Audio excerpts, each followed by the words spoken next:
ಪಶ್ಚಿಮ ಬಂಗಾಳದಲ್ಲಿ ಬಾಬರಿ ಮಸೀದಿ ನಿರ್ಮಾಣ ಟಿಎಂಸಿ ಪಕ್ಷದಿಂದ ಅಮಾನತುಗೊಂಡಿದ್ದ ಎಂಎಲ್ಎಯಿಂದ ಶಿಲಾನ್ಯಾಸ ಕಾರ್ಯಕ್ರಮ. ಬಾಬರಿ ಮಸೀದಿ ಸಂಘ ಪರಿವಾರದಿಂದ ಧ್ವಂಸಗೊಂಡ ದಿನದಂದೇ ಶಿಲಾನ್ಯಾಸ. 1992 ಡಿಸೆಂಬರ್ 6ನೇ ತಾರೀಖು ಬಾಬರಿ ಮಸೀದಿಯನ್ನ ಹೊಡೆದುರುಳಿಸಲಾಯಿತು. ಅದೇ ದಿನದಂದು ಟಿಎಂಸಿ ಪಕ್ಷದಿಂದ ಅಮಾನತುಗೊಂಡಿದ್ದ ಶಾಸಕ ಕಬೀರ್ನಿಂದ ಈಗ ಮತ್ತೊಂದು ಬಾಬರಿ ಮಸೀದಿ ನಿರ್ಮಿಸೋ ಶಿಲಾನ್ಯಾಸ ಕಾರ್ಯಕ್ರಮ ನಡೆದಿದೆ. 16ನೇ ಶತಮಾನದ ಬಾಬರಿ ಮಸೀದಿಯಂತೆ ಕಟ್ಟೋದಕ್ಕೆ ನಿರ್ಧಾರ. ಹುಮಾಯೂನ್ ಕಬೀರ್ ನೇತೃತ್ವದಲ್ಲಿ ಈತ ಹಾಲಿ ಶಾಸಕರಾಗಿದ್ದವರು. ಲಕ್ಷಾಂತರ ಜನ ಭಾಗಿಯಾಗಿದ್ರು. ಬಾಬರಿ ಮಸೀದಿ ಹೇಳಿಕೆ ಕೊಟ್ಟು ಅಮಾನತ್ತಾಗಿದ್ದ ಟಿಎಂಸಿ ಶಾಸಕ.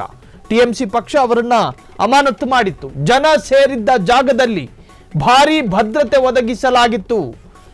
ರಾಷ್ಟ್ರೀಯ ಹೆದ್ದಾರಿ ತುಂಬಾ ಆವರಿಸಿದ್ದ ಜನ ಈ ಮಸೀದಿ ನಿರ್ಮಾಣಕ್ಕೆ ತಡೆ ಕೋರಿ ಸಲ್ಲಿಸಿದ್ದ ಅರ್ಜಿಯು ಕೂಡ ತಿರಸ್ಕಾರ ಆಯಿತು.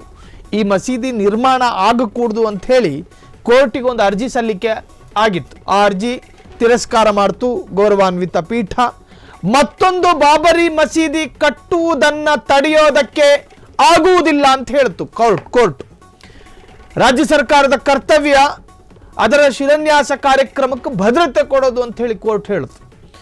ಬಾಬರಿ ಮಸೀದಿ ಸಂಘ ಪರಿವಾರದಿಂದ ಧ್ವಂಸಗೊಂಡಂತಹ ಮಸೀದಿಗೆ ಈಗ ಮತ್ತೊಂದು ವಿಚಾರ ಸೇರ್ಪಡೆಗೊಂಡಿದೆ. ಪಶ್ಚಿಮ ಬಂಗಾಳದ ಮುರ್ಷಿದಾಬಾದ್ನಲ್ಲಿ ಬಾಬರಿ ಮಸೀದಿ ಮಾದರಿ ಮಸೀದಿ ನಿರ್ಮಾಣ ಮಾಡೋದಕ್ಕೆ ಪ್ರಯತ್ನ.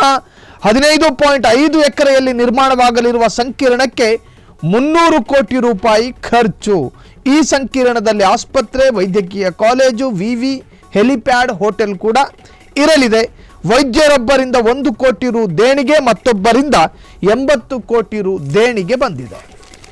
ಇನ್ನು ಪಶ್ಚಿಮ ಬಂಗಾಳದ ಮುರ್ಷಿದಾಬಾದ್ ಜಿಲ್ಲೆಯ ರಜಿನಗರದಲ್ಲಿ ಅಯೋಧ್ಯೆಯ ಬಾಬರಿ ಮಸೀದಿ ಮಾದರಿಯ ಮಸೀದಿ ನಿರ್ಮಾಣಕ್ಕೆ ಟಿಎಂಸಿಯಿಂದ ಅಮಾನತುಗೊಂಡಿದ್ದಂತಹ ಶಾಸಕ ಹುಮಾಯೂನ್ ಕಬೀರ್ ಶನಿವಾರ ಶಂಕುಸ್ಥಾಪನೆಯನ್ನು ನೆರವೇರಿಸಿ ತಾವು ಈ ಹಿಂದೆಯೇ ಘೋಷಿಸಿದಂತೆ ಬಾಬರಿ ಮಸೀದಿ ಧ್ವಂಸದ ವಾರ್ಷಿಕೋತ್ಸವ ದಿನವಾದ ಡಿಸೆಂಬರ್ 6ರಂದೇ ಅಡಿಪಾಯ ಹಾಕಿದ್ದಾರೆ. ಈ ವೇಳೆ ಮಾತನಾಡಿದ ಕಬೀರ್, ನಾನು ಸಂವಿಧಾನ ಬಾಹಿರವಾಗಿ ಏನನ್ನೂ ಮಾಡುತ್ತಿಲ್ಲ ಎಂದಿದ್ದಾರೆ.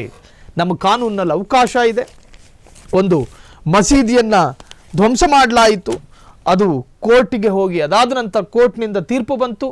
ಆ ತೀರ್ಪಿನಲ್ಲಿ ಅದೇ ಅಯೋಧ್ಯೆಯ ಅದೇ ಭೂಮಿಯಲ್ಲಿ ಒಂದು ಪ್ರತ್ಯೇಕವಾದಂತಹ ಮಸೀದಿ ನಿರ್ಮಿಸೋದಕ್ಕೆ ಕೋರ್ಟ್ ಅವಕಾಶ ಕೊಟ್ಟಿದೆ. ಆದರೆ ನಮಗೆ ಅದೇ ಸ್ಥಳದಲ್ಲಿ ಮಸೀದಿ ಬೇಕು ಅಂತ ಹೇಳಿ ವಾದ ಇತ್ತು. ಅದಾದ ನಂತರ ಈಗ ಪಶ್ಚಿಮ ಬಂಗಾಳದ ನೋಡಿ ಬಾಬರಿ ಮಸೀದಿ ಏನಿತ್ತು ಆ ಜಾಗಕ್ಕಿಂತಲೂ ವಿಶಾಲವಾದ ಜಾಗವನ್ನು ಹುಮಾಯೂನ್ ಕಬೀರ್ ಪಡೆದುಕೊಂಡಿದ್ದಾರೆ. ಅದಕ್ಕೆ ಈಗಾಗಲೇ ದೇಣಿಗೆ ಕೂಡ ಬಂದಿದೆ. 15.5 ಎಕರೆಯಲ್ಲಿ ನಿರ್ಮಾಣವಾಗ್ತಾ ಇರುವಂಥ ಮಸೀದಿ.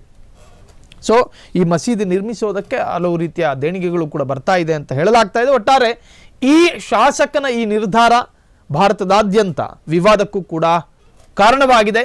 ಈಗಾಗಲೇ ಈ ಮಸೀದಿ ನಿರ್ಮಿಸೋದಕ್ಕೆ ತಡೆ ಕೋರಿ ಅರ್ಜಿ ಸಲ್ಲಿಕೆಯಾಗಿತ್ತು. ಆ ಅರ್ಜಿ ತಿರಸ್ಕಾರ ಕೂಡ ಆಗಿದೆ. ಕ್ಷಣ ಕ್ಷಣದ ಸುದ್ದಿಗಳಿಗಾಗಿ ಫ್ರೀಡಂ ಟಿವಿ ಸಬ್ಸ್ಕ್ರೈಬ್ ಮಾಡಿ, ಲೈಕ್ ಮಾಡಿ ಹಾಗೂ ಫಾಲೋ ಮಾಡಿ. ಹೊಸ ಸುದ್ದಿಗಳ ನೋಟಿಫಿಕೇಶನ್ಗಾಗಿ ಬೆಲ್ ಐಕಾನ್ ಮೇಲೆ ಕ್ಲಿಕ್ ಮಾಡಿ.